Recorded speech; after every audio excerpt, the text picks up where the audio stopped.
అడుగుతూ ఉన్నాడు. అందుకు ఆ ఇద్దరు యవనస్తులు చెప్పారు, ఆ మాట తీసుకొని ఈ అబ్రాహాము ఏమంటారో తెలుసా, ప్రభువా ఆ పట్టణంలో నీతిమంతులు ఉంటే రక్షించవా? ఆ పట్టణంలో 80 మంది నీతిమంతులు ఉంటే, 50 మంది నీతిమంతులు ఉంటే, ఒక 30 మంది నీతిమంతులు ఉంటే ఎట్లా అడుక్కుంటున్నాడు తెలుసా? ఒక బిచ్చగాడు అడిగినట్టుగా అడుగుతున్నాడండి.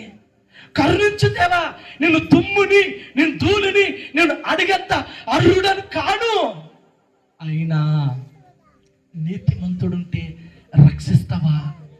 వింటున్నారా? కరుణించేంత వరకు మీ కనులు దేవుడి వైపే చూడాలి. మీ ఇంట్లో సమస్యలు తొలగిపోయేంత వరకు దేవుడి వైపే మీరు గురి కలిగి జీవించాలి.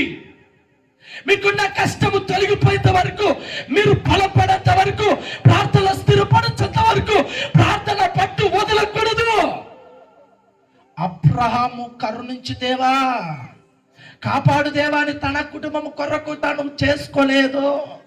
ఎవరి కొరకు చేశాడు? వింటున్నారా? ఆ పట్టణంలో నీతిమంతులు. వినండి, బాగా వినండి. ప్రభు మిమ్మల్ని కరుణించాలి. ప్రభు మిమ్మల్ని కరుణించాలి. కరుణిస్తే ఏం చేస్తాడు? కాపాడుతాడు.